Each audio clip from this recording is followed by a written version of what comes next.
நண்பர்களே, welcome to my channel let's play fantasy. நீங்க நம்மளுடைய யூடியூப் சேனலுக்கு புது நண்பரா இருந்தீங்கன்னா மறக்காம நம்ம யூடியூப் சேனலை சப்ஸ்கிரைப் பண்ணிக்கோங்க. பக்கத்துல இருக்கக்கூடிய பெல் ஐகானை கிளிக் பண்ணிக்கோங்க. அப்பதான் நம்ம போடக்கூடிய வீடியோக்களை உடனடியா நீங்க பார்க்க முடியும். இன்னைக்கு மேட்ச் வந்து பாத்தீங்கன்னா ஐபிஎல்ல லக்னோ வர்சஸ் மும்பை 48வது ஐபிஎல் மேட்சுக்கான பிரிவியூ தான் பார்க்க போறோம். இந்த மேட்ச் வந்து பாத்தீங்கன்னா செவ்வாய்க்கிழமை 7:30 மணிக்கு வாஜ்பாய் இன்டர்நேஷனல் கிரிக்கெட் ஸ்டேடியம்ல தான் இந்த மேட்ச் வந்து நடக்குது லக்னோல. சோ நம்ம வந்து பாத்தீங்கன்னா நம்மளுடைய டெலிகிராம் சேனல்ல ஃப்ரீயா டீம்ஸ் கொடுத்துட்டு இருக்கோம். ஸ்மால் லீக்குக்கான டீம்ஸ் கொடுத்துட்டு இருக்கோம். மெகா கிராண்ட் லீக்ஸுக்கான டீம்ஸ் வந்து ஃப்ரீயாவே கொடுத்துட்டு இருக்கோம். மறக்காம டெலிகிராம்ல ஜாயின் பண்ணிக்கோங்க.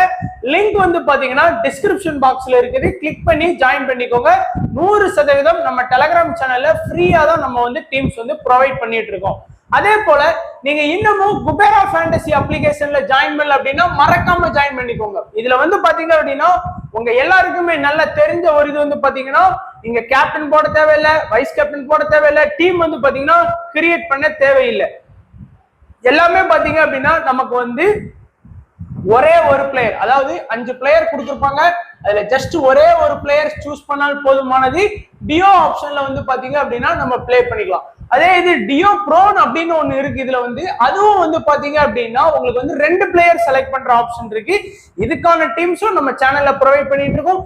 அது போக வந்து பாத்தீங்கன்னா எல்லா ஃபியூச்சருமே இருக்கு. நீங்க நார்மலா விளையாடக்கூடிய ஃபேண்டசி இருக்கு, டியோ இருக்கு, குயின்டோ இருக்கு. செகண்ட் இன்னிங்ஸ்ல கூட வந்து பாத்தீங்கன்னா நீங்க பிளே பண்ணிக்கலாம். செகண்ட் இன்னிங்ஸ்லயும் நீங்க டியோ வந்து பிளே பண்ணிக்கலாம். அந்த மாதிரி எல்லா ஆப்ஷனுமே வந்து பாத்தீங்கன்னா உங்களுக்கு வந்து அவைலபிளா இருக்கு. இன்ஸ்டன்ட் வித்ட்ராவலும் அவைலபிளா இருக்கு. லிங்க் டிஸ்கிரிப்ஷன் பாக்ஸ்ல கொடுத்துருக்கோம். குபேரா ஆப்போட லிங்க். இது வரைக்கும் ஜாயின் பண்ணாம இருந்தீங்க அப்படின்னா மறக்காம சீக்கிரமா ஜாயின் பண்ணிக்கோங்க. இன்வைட் கோட் லெட்ஸ் பிளேன்னு பயன்படுத்திக்கோங்க. சோ அடுத்து வந்து பார்த்தோம் அப்படின்னா இந்த மேட்சுக்கான பிட்ச் ரிப்போர்ட். சோ இந்த பிட்சை பொறுத்த வரைக்கும் பாத்தீங்க அப்படின்னா கொஞ்சம் பெரிய பிட்ச் கம்பேர் டு மத்த பிட்சை பொறுத்த வரைக்கும் லக்னோ பிட்ச் வந்து கொஞ்சம் பெருசா தான் இருக்கும். ஆஃப் சைடு வந்து 66, ஸ்ட்ரைட் லெக்ல வந்து 73, ஸ்ட்ரைட்ல பாத்தீங்க அப்படின்னா லாங் ரன்ல வந்து 80 மீட்டர் வந்து போட்டிருக்காங்க. இருக்கிறதுலே ஸ்ட்ரைட்ல 80 வந்து எங்கேயும் போட மாட்டாங்க. லக்னோல தான் வந்து பாத்தீங்கன்னா அதிகமா யூஸ் பண்றாங்க. ஒரே ஒரு வாட்டி சென்னையில யூஸ் பண்ணாங்க.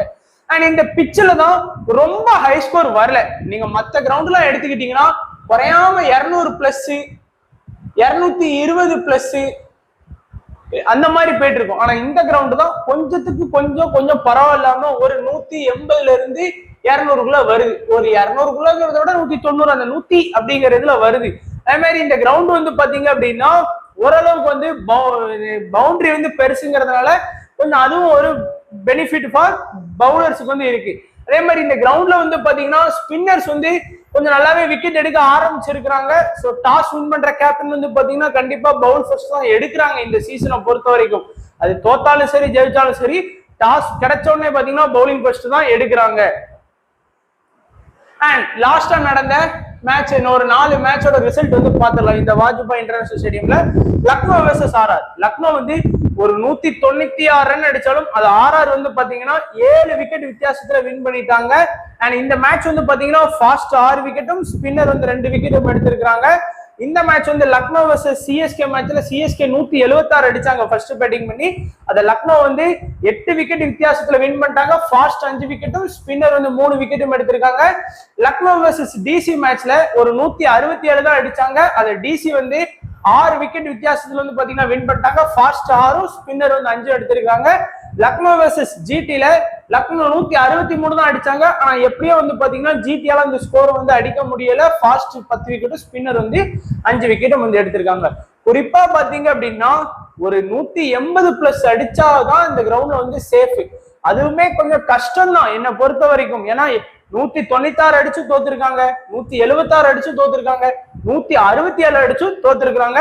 எப்படியோ 163 அடிச்சு இந்த மேட்ச் மட்டும் தான் வின் பண்ணிருக்காங்க. சோ செகண்ட் பேட்டிங் பண்ற டீமுக்கு வந்து கொஞ்சம் அட்வான்டேஜ் இருக்கு அப்படிங்கிறது தெரியுது நமக்கு பார்த்தாலே. சோ இங்க பாருங்க ரெக்கார்ட் வைஸா பார்க்கலாம். இந்த சீசன்ல இந்த லக்னோ பிட்ச்ல 5 மேட்ச் நடத்திருக்காங்க. 2 பேட்டிங் ஃபர்ஸ்டும் 3 பேட்டிங் செகண்டும், 150க்குள்ள ஒரு இன்னிங்ஸும், 169க்குள்ள ஒரு இன்னிங்ஸும், 70 to 89க்குள்ள 5 இன்னிங்ஸும், 90 பிளஸ் பாத்தீங்கன்னா ஒரு 3 இன்னிங்ஸ் வந்து ஸ்கோர் பண்ணியிருக்காங்க. High score RR 199, low score GT 130, ஆவரேஜா 180ல இருந்து 200 வரைக்கும் நீங்க எதிர்பார்க்கலாம். இப்போ வந்து எம்ஐக்கும் லக்னோக்குமான ஹெட் டு ஹெட் பாத்தீங்கன்னா டோட்டலா 4 மேட்ச் 2 டீம் ஆடி இருக்காங்க. இதுல எம்ஐ 1 வின் பண்ணிருக்காங்க, 3 தோத்துருக்காங்க. லக்னோ 3 வின் பண்ணிருக்காங்க, 1 தோத்துருக்காங்க. எம்ஐயோட ஹை ஸ்கோர் 199, லோ ஸ்கோர் 101. இவங்களோட ஹை ஸ்கோர் 182, 132 லோ ஸ்கோரா வச்சிருக்காங்க. அண்ட் இப்போ வந்து பாத்தீங்கன்னா நம்ம சேனலுக்கான ஃப்ரீ கிவ் அவே கொஸ்டின் என்னன்னு பாத்தீங்கன்னா, இன்னைக்கு மேட்ச்ல யார் வின் பண்ணுவா, அதாவது ஹூ வில் வின் டுடே, அந்த மாதிரி ஒரு கொஸ்டின். ரெண்டாவது வந்து பாத்தீங்க அப்படின்னா, இன்னைக்கு மேட்ச்ல கொஞ்சம் ஈஸியா இருக்கக்கூடாது அப்படிங்கிறதுக்காக குர்னல் பாண்டியா வந்து பாத்தீங்க அப்படின்னா எவ்வளவு விக்கெட் எடுப்பார் அப்படிங்கறத கரெக்டா சொல்லுங்க. அதே மாதிரி சூரியகுமார் யாதவ் வந்து பாத்தீங்க அப்படின்னா எவ்வளவு ரன் அடிப்பார் அப்படிங்கறத கரெக்டா சொல்லுங்க. ஃபார் எக்ஸாம்பிள் வந்து நீங்க வந்து இன்னைக்கு வந்து மேட்ச்ல வந்து லக்னோ வின் பண்றாங்க அப்படின்னு சொல்லி லக்னோ வின் பண்ணிட்டாங்க அப்படின்னா first question win. Krunal Pandya 1 wicket எடுப்பார்னு சொல்லி 1 விக்கெட் எடுப்பார்னா வின்னு.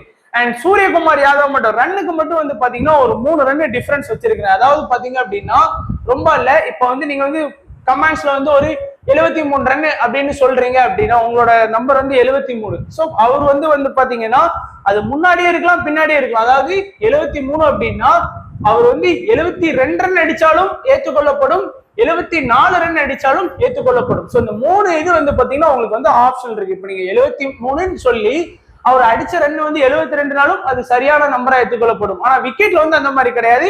1 விக்கெட் எடுத்தாலும் கரெக்டா சொல்லணும், 2 விக்கெட் எடுத்தாலும் கரெக்டா சொல்லியாகணும், வின்னையும் கரெக்டா சொல்லணும். ஆனா அந்த ரன்னுக்கு மட்டும் வந்து பாத்தீங்கன்னா அந்த ஆப்ஷன் இருக்கு. இப்ப நீங்க 40 ரன் அப்படின்னு சொல்றீங்கன்னா, ஆனா நீங்க அடிச்ச சூரியகுமார் யாதவோட ரன் வந்து 41நாலும் ஏற்றுக்கொள்ளப்படும். 40, 41, 39. சோ இந்த 3மே வந்து பாத்தீங்கன்னா ஏற்றுக்கொள்ளப்படும். அதனால இந்த 3 நம்பர்ல ஏதாச்சும் ஒண்ணுதான். சோ ஓரளவுக்கு ஈஸியா தான் வச்சிருக்கோம். ஏன்னா யாராலுமே கரெக்டா சொல்ல முடியாது. சோ ஒரு 3 நம்பர் அப்படிங்கும் போது உங்களுக்கு ஈஸியா இருக்கலாம் அப்படிங்கிறதுக்காக கொடுத்துருக்கோம். சோ மறக்காம எல்லாருமே வீடியோவை லைக் பண்ணிட்டு கமெண்ட் பண்ணிட்டு போயிருங்க. அண்ட் இப்போ வந்து நம்ம வந்து டைரக்டா ப்ரெடிக்ஷன் பார்க்கலாம். சோ ஃபர்ஸ்ட் வந்து பாத்தீங்க அப்படின்னா லக்னோ பிளேயர்ஸ் வந்து நம்ம ப்ரெடிக்ட் பண்ண போறோம். சோ டிகாக்கும் கேஎல் ராகுலும் தான் இன்னிங்ஸ் வந்து ஓபன் பண்றாங்க. இதுல வந்து டிகாக் வந்து பாத்தீங்க அப்படின்னா ஒரு ரொம்ப ஹார்ட் ஹிட்டர். அதாவது அந்த 1ல இருந்து 6 பவர் பிளேக்குள்ள அவர் ஸ்கோர் பண்ணாதான் உண்டு. அதுலயும் வந்து பாத்தீங்கன்னா எல்லா மேட்சும் அவரால் ஸ்கோர் பண்ண முடியாது. சில மேட்ச் வந்து பாத்தீங்கன்னா பயங்கரமா ஸ்கோர் பண்ணிடுவாரு, 54, 81, 54 அப்படின்னு. இல்ல அப்படின்னா அவரால் அந்த பவர் பிளேல அடிக்க முடியல அப்படின்னா இந்த மாதிரி 4, 6, 10, டக்கு 8 இந்த மாதிரி அவர் வந்து இத்தனை மேட்ச் ஆடி 9 மேட்ச்ல 3 மேட்ச் மட்டும் தான் வந்து பாத்தீங்கன்னா நல்லா ஸ்கோர் பண்ணியிருக்காரு. நம்மளோட எய்ம் என்ன, பேட்ஸ்மேனை பொறுத்த வரைக்கும் பாத்தீங்க அப்படின்னா ஒரு மினிமம் நமக்கு வந்து ஒரு 40 ரன்னாச்சு அடிக்கணும். அட்லீஸ்ட் ஒரு 30 ரன் அடிக்கக்கூடிய பிளேயரா இருக்கணும். ஆனா எல்லா மேட்சுமே வந்து பாத்தீங்கன்னா கன்சிஸ்டன்சியா டிகாக்கால கான்ட்ரிபியூட் பண்ண முடியாது. என்னைக்கோ ஒரு நாள் 3ல ஒரு மேட்ச் வந்து பாத்தீங்கன்னா நல்லா பெர்ஃபார்ம் பண்றாரு, அவ்வளவுதான் வந்து பாத்தீங்கன்னா டிகாக்கோட ரோல். கேஎல் ராகுல் எடுத்துக்கிட்டீங்க அப்படின்னா ஓரளவுக்கு வந்து பாத்தீங்கன்னா எல்லா மேட்சுமே அந்த டீமுக்கு வந்து சூப்பரான ஒரு இன்னிங்ஸ் வந்து ஆடி கொடுத்துருக்கிறாரு. நீங்க பாத்தீங்கன்னாலே தெரியும், டோட்டலா 9 மேட்ச்ல அவர் வந்து ஒரு 6 மேட்ச் வந்து சூப்பரான இன்னிங்ஸ் வந்து, அதாவது நம்ம எதிர்பார்த்த ரன்னை வந்து அவர் ஆடி கொடுத்திருக்காரு. அது மட்டும் இல்ல, கேஎல் ராகுலுக்கு விக்கெட் கீப்பர் ஆப்ஷன்லயும் இருக்கிறாரு. ஒரு கேட்சோ ஸ்டம்பிட்டோ அதெல்லாம் வந்து பாத்தீங்கன்னா பாயிண்ட்ஸ் வந்து வாங்கி கொடுத்துறாரு. சோ எல்லா மேட்சுமே கேஎல் ராகுல் கன்சிஸ்டன்சியா வந்து பாயிண்ட் வந்து வாங்கி கொடுத்துட்டு இருக்கிறாரு. டிகாக்கால அந்த மாதிரி வாங்கி கொடுக்க முடியறது இல்லை. என்னைக்கோ ஒரு நாள் அடிச்சன்னைக்கு லக்கு, இல்லைன்னா போச்சு, அந்த மாதிரிதான் ஆடிட்டு இருக்கிறாரு. அடுத்து 1 down வந்து தீபக் கூட வர்றதுக்கான வாய்ப்பு இருக்கு. இந்த சீசன் ஸ்டார்டிங்ல வந்து பாத்தீங்கன்னா ஒரு மேட்ச் 26 ரன் அடிச்சாரு. அப்புறம் அவருக்கான பேட்டிங் சான்ஸ் இல்ல, எதுவுமே இல்ல, அதாவது இறக்கவும் இல்ல. லாஸ்ட் மேட்ச்ல ஒரு 50 ரன் வந்து பாத்தீங்கன்னா ஸ்கோர் பண்ணியிருக்காரு. நல்ல ஒரு ஃபார்முக்கு வந்தாரு லாஸ்ட் மேட்ச் வந்து. ஆனா எத்தனை பேர் இம்பார்ட்டன்ஸ் கொடுத்து தீபக் கூட அவங்களோட டீம்ல ட்ரை பண்ணுவாங்கன்னு சொல்ல முடியாது. அடுத்து ஸ்டோய்னிஸ் வந்து பாத்தீங்கன்னா ஓரளவுக்கு இப்ப ரீசெண்டா வந்து பாத்தீங்கன்னா நல்லா கன்சிஸ்டன்சியா பெர்ஃபார்ம் பண்றாரு. லாஸ்ட் மேட்ச் கூட பாத்தீங்கன்னா பெருசா அடிக்கலனாலும் அதுக்கு முந்தின மேட்ச்ல வந்து பாத்தீங்கன்னா 4 ஓவர் போலிங் பண்ணி இது பண்ணாரு. 1 ஓவர் போலிங் பண்ணி 1 விக்கெட் எடுத்தாரு லாஸ்ட் மேட்ச் வந்து. அது தப்பா இருக்கு, பாத்துக்கோங்க. அதுக்கு முந்தின மேட்ச்ல சிஎஸ்கே கூடலாம் 124 ரன் அடிச்சாரு. சோ அதுக்கு முந்தின மேட்ச் 8 ரன் பிளஸ் 1 விக்கெட், அதுக்கு முந்தின match 10, so 8 run plus 0 wicket 58 சொல்லி, அதாவது கம்பேர் டு டிகாக் ஸ்டோய்னிஸ் வந்து பாத்தீங்கன்னா அந்த பவுலிங் அட்வான்டேஜ் இருக்கு. அதுல வந்து பாத்தீங்கன்னா லாஸ்ட் மேட்ச் கூட அவர் டக் அவுட் தான், ஆனா 1 விக்கெட் எடுத்து ஒரு 25 பாயிண்ட்ங்கும் போது அந்த மினிமம் ஃபேண்டசி பாயிண்ட் இதுக்குள்ள வந்து பாத்தீங்கன்னா டிகாக் வந்துடுறாரு. சோ அதனால நம்ம ஸ்டோய்னிஸ் வந்துடுறாரு. சோ அதனால கொஞ்சம் கன்சிஸ்டன்சியா வந்து பாத்தீங்கன்னா பெர்ஃபார்ம் பண்ணக்கூடிய பிளேயர் தான் ஸ்டோய்னிஸ். அடுத்து நிக்கோலஸ் பூரனும் இந்த சீசன்ல ஸ்டார்டிங்ல வந்து பாத்தீங்கன்னா நல்லா ஆடினாரு. எல்லா மேட்சுமே வந்து பாத்தீங்கன்னா நம்ம நினைச்ச மாதிரி சூப்பரான ஸ்கோர் வந்து ஆடி கொடுத்தாரு. அதாவது KL ராகுலுக்கு ஈக்குவலா பாத்தீங்கன்னா அவரும் ஒரு 6 மேட்ச் வந்து பாத்தீங்கன்னா சூப்பரா ஆடி இருக்கிறாரு. மீதி ஒரு கொஞ்சம் மேட்ச் தான் வந்து பாத்தீங்கன்னா 7 மேட்ச் கிட்ட வந்து நல்லாவே ஆடி இருக்கிறாரு. அவரும் வந்து பாத்தீங்கன்னா ஒரு மேட்ச்ல 23 இந்த மேட்ச் ஓரளவுக்கு நல்லா ஸ்கோர் பண்ணி இருக்கிறாரு. ஸோ நிக்கோலஸ் பூரன் வந்து எல்லா மேட்சுமே கன்சிஸ்டன்சியா ஒரு 30ல இருந்து 40 ரன் வரைக்குமே ஸ்கோர் பண்ணி கொடுக்கக்கூடிய ஒரு பிளேயரா இருக்காரு. அடுத்து பதோனியை பொறுத்த வரைக்கும் பெருசா யாருமே இம்பார்ட்டன்ஸ் கொடுக்க மாட்டாங்க. ஏன்னா அவர் வந்து இது வரைக்கும் பாத்தீங்கன்னா 30+ வந்து பாத்தீங்கன்னா 9 மேட்ச்ல 2 மேட்ச் தான் வந்து பாத்தீங்கன்னா ஆடி கொடுத்திருக்கிறாரு. சோ பேட்டிங் லைனப் அப்படின்னு பாத்தீங்கன்னா லக்னோக்கு வந்து இந்த 6 பேர் இருக்காங்க நண்பா. இந்த 6 பேர்ல நம்மளுடைய எய்ம் வந்து கன்சிஸ்டன்சியா பாயிண்ட் வாங்கி கொடுக்கக்கூடிய பிளேயர்ல வந்து பாத்தீங்கன்னா முதல் இடத்துல இருக்கிறது KL ராகுல். சோ KL ராகுலுக்கு வந்து நல்லா முக்கியத்துவம் கொடுங்க. அடுத்து வந்து பாத்தீங்கன்னா நிக்கோலஸ் பூரன் பாத்தீங்கன்னாலே தெரியும் எல்லா மேட்சுமே கொஞ்சம் கன்சிஸ்டன்சியா பாயிண்ட் வாங்கி கொடுத்துட்டு இருக்கிறாரு. மூணாவது வந்து பாத்தீங்கன்னா ஸ்டோயினிஸும் வந்து பாத்தீங்கன்னா அதிகபட்சமா அந்த டீம்ல கன்சிஸ்டன்சியான பாயிண்ட் வந்து பாத்தீங்கன்னா 1 2 3 4 5. சோ அவரும் ஒரு 5 மேட்ச் வந்து பாத்தீங்கன்னா 9ல 5 மேட்ச் கன்சிஸ்டன்சியா பாயிண்ட் வாங்கி கொடுத்துட்டாரு. இந்த பேட்டிங்ல நீங்க எடுக்கக்கூடிய ரிஸ்க் என்ன அப்படின்னு பாத்தீங்கன்னா டிகாக். சோ டிகாக் வந்து நீங்க வந்து உங்களுடைய மனதுல தைரியம் இருந்தா ரிஸ்க் எடுக்கலாம். அதாவது அடிச்ச அன்னைக்கு பாயிண்ட் இந்த மாதிரி 54 81 54 பாயிண்ட் எடுத்து கொடுக்குறாரு. ஆனா அடிக்காத அன்னைக்கு பாத்தீங்கன்னா இந்த மாதிரி சொப்ப ரன்ல வந்து பாத்தீங்கன்னா அவுட் ஆகி போயிடுவாரு. அதனால டிகாக் வந்து எடுக்கணுமா வேணாமாங்கிறத நீங்களே டிசைட் பண்ணிக்கோங்க. ஏன்னா பவுலிங் வந்து எம்ஐல வந்து ஸ்டார்டிங்ல அட்டாக் பண்ணக்கூடியது பும்ரா, ஹர்திக் பாண்டியா சில நேரம் பவுலிங் பண்ணுவாரு, இல்லைன்னா ஜெரால்டு கோட்ஸி. இவங்களோட அட்டாக் வந்து திடீர்னு வந்து டிகாக் வந்து தாக்கு பிடிப்பாராங்கிறது டவுட் இருக்கு. ஆனா இன்னைக்கு டிகாக்ல தான் உங்களுக்கு வந்து பேட்டிங் ஆப்ஷன்ல ரிஸ்க் எடுக்கலாம். நீங்க எடுத்தா டிகாக் நீங்க மட்டும் எடுத்து அவர் வந்து இதே மாதிரி ரொம்பலாம் இல்ல ஒரு 54 இந்த மாதிரி ஒரு 54 ஸ்கோர் பண்ணிட்டாருன்னா நீங்க வின் பண்றதுக்கு நிறைய வாய்ப்பு இருக்கு.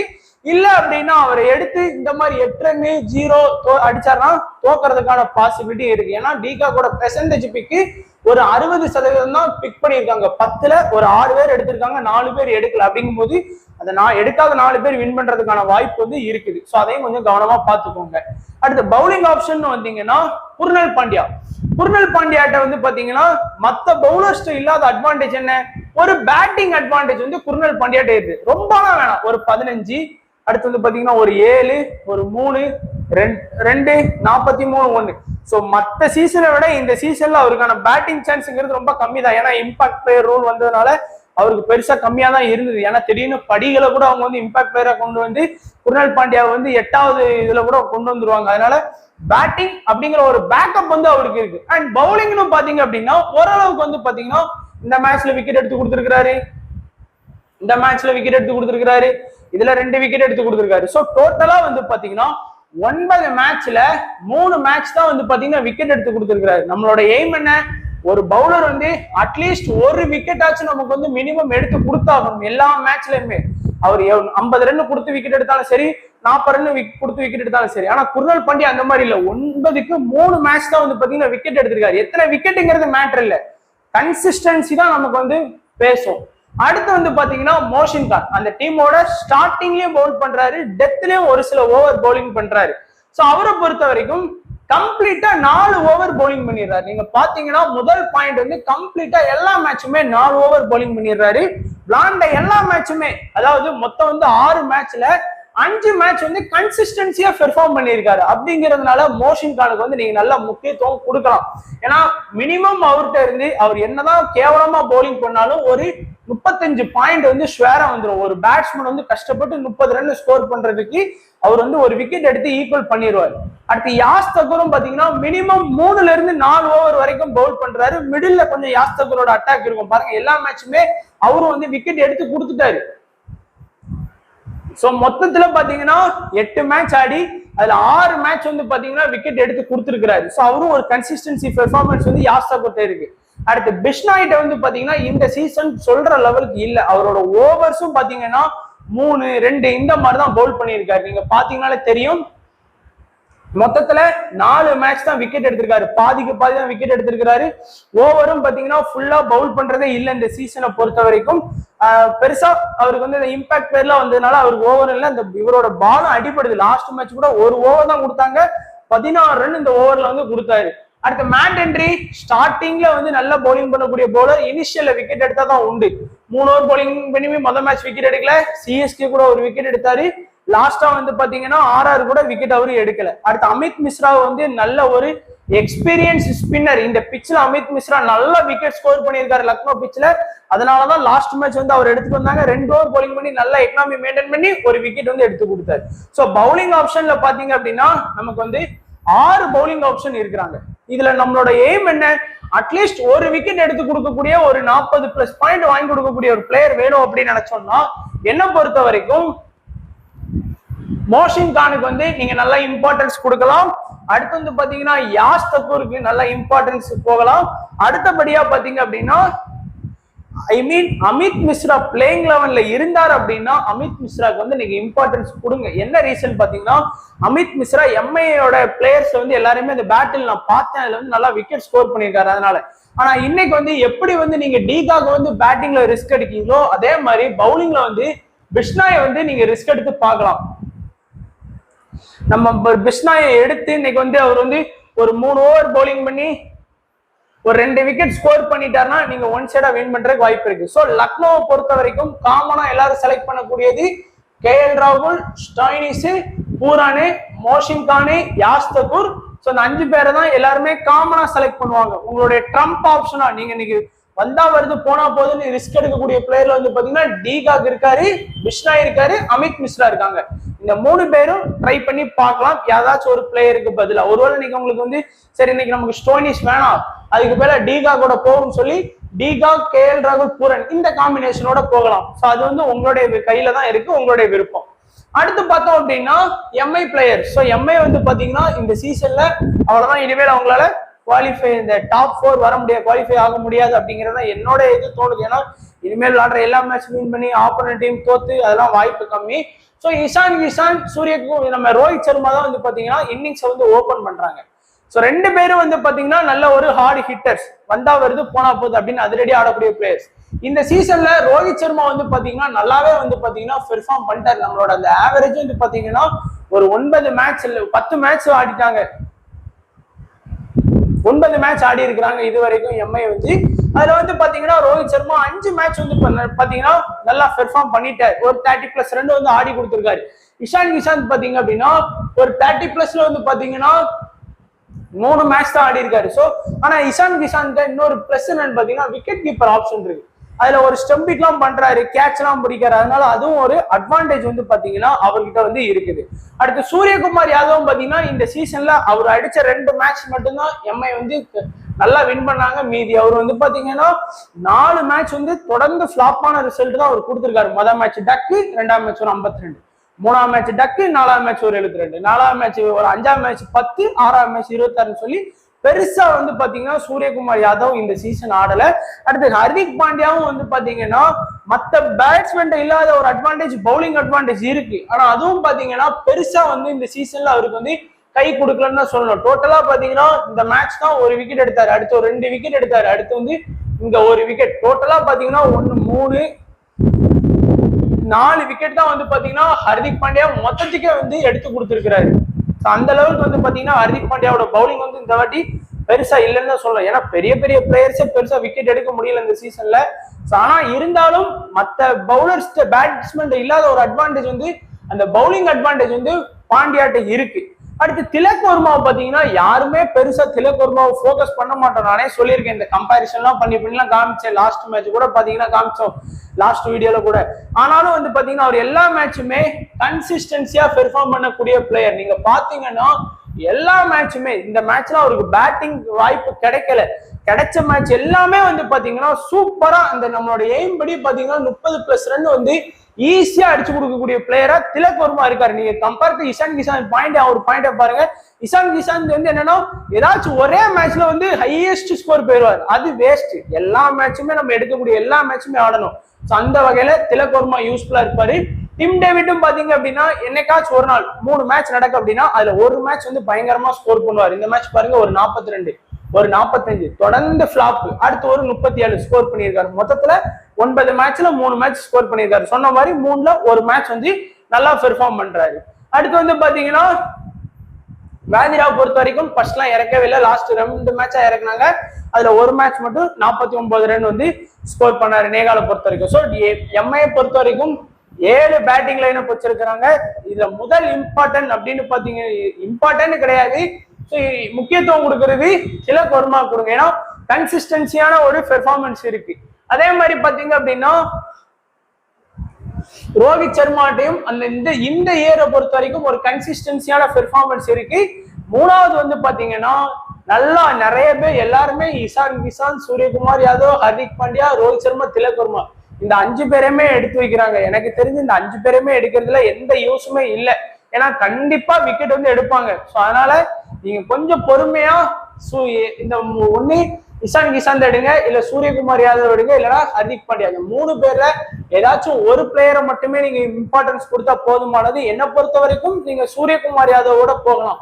ஹர்திக் பாண்டியா வந்து பேட்டிங்னு பாத்தீங்கன்னா இந்த சீசன்ல ஒரு மேட்ச் 34 39, கடைசியா வந்து பாத்தீங்கன்னா லாஸ்ட் மேட்ச் 3 மேட்ச் தான் 30+ ஸ்கோர் பண்ணி கொடுத்துருக்காரு, ஞாபகம் வச்சுக்கோங்க.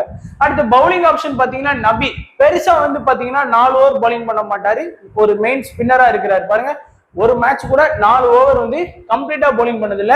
இது வரைக்கும் லாஸ்ட் மேட்ச்ல மட்டும் தான் ஒரு விக்கெட் எடுத்திருக்காரு. ஸோ பெருசா யாருமே நபிக்கு வந்து போக்கஸ் பண்ண மாட்டாங்க.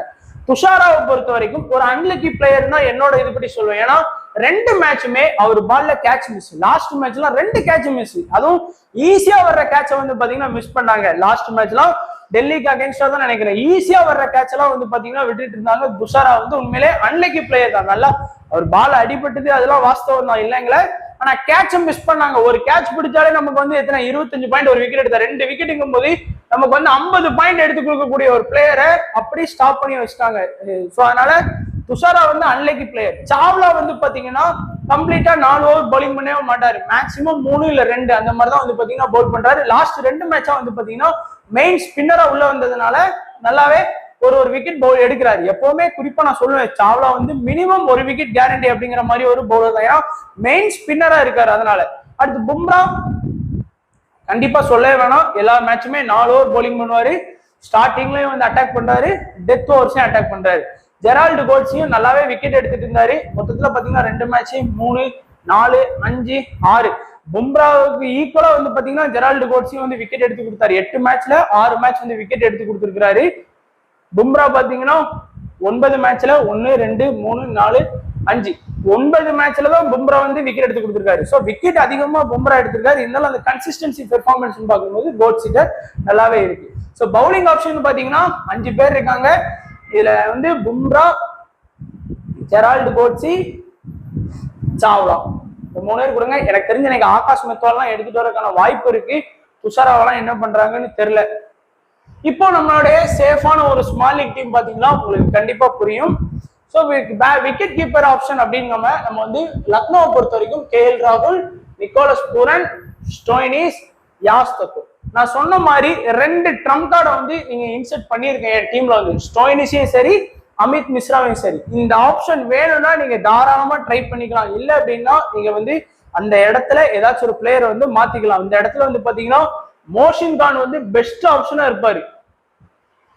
இல்ல அப்படின்னா அட்லீஸ்ட் மோஷின் கானை வந்து யாஸ் தக்கூர் பிளேஸ்ல கூட நீங்க வந்து ரீப்ளேஸ்மெண்ட் பண்ணிட்டு மோஷின் கான் அமித் மிஸ்ரா, இல்ல அப்படின்னா அமித் மிஸ்ரா யாஸ் தக்கூர், இந்த எந்த காம்பினேஷனோட எடுக்கலாம். இல்ல ரவி பிஷ்னாயை கூட நீங்க வந்து மேபி ட்ரை பண்ணி பாருங்க. அதே மாதிரி இல்ல டிகாக கூட வேணான்னு தூக்கிட்டு அந்த இடத்துல மோஷின் கானை கூட நீங்க எடுக்கலாம். அந்த மாதிரி ஆப்ஷன் இருக்குது.